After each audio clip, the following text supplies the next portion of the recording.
میں یہ پوچھنا چاہتا ہوں یہاں پہ کہ ہم سب نے اللہ کے حضور پیش ہونا ہے، تو آپ روز محشر آپ اپنی سب سے بڑی اچیومنٹ کیا سمجھتے ہیں؟ آپ کون سا عمل اللہ کے حضور سب سے پہلے پیش کرنا چاہیں گے ہماری یہ اللہ تعالیٰ اچیومنٹ ہے؟ ایک ہی عمل کہ ہم نے لوگوں کو بابوں کی بجائے کتابوں سے جوڑا ہے، اور کتابیں اس شخصیت کی تعلیمات جس کی قبر مدینے میں ہے صلی اللہ علیہ وآلہ وسلم۔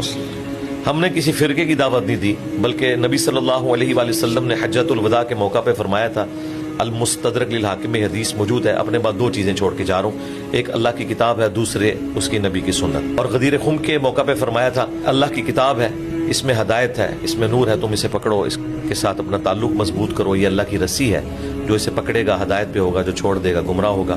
اور دوسری بھاری چیز میرے اہل البیت ہیں، ان کے معاملے میں تمہیں اللہ کا خوف دلاتا ہوں۔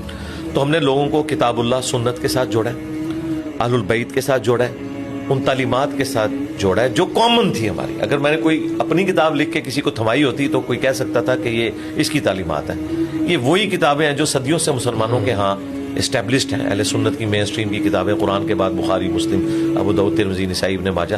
میں نے لوگوں کو بکش مسلمان بنایا بجائے ایک ٹریڈیشنل مسلمان کے جو اپنے فرقوں کی لیگیسی کو لے کے چل رہے ہیں، اور فرقوں میں اتنا اختلاف ہے کہ ایک دوسرے کو ایک کافر سمجھتے ہیں۔ ہم کسی کو کافر نہیں سمجھتے، ہم علمی اختلاف کرتے ہیں، نمازیں ساروں کے پیچھے پڑھتے ہیں، چندے سب کو دیتے ہیں، اپنی کوئی مسجد نہیں بنائی، کوئی چندہ بک نہیں بنائی، کوئی مدرسہ نہیں بنایا، کوئی فرقہ لانچ نہیں کیا، کہا یہ ہمارے بھائی ہیں۔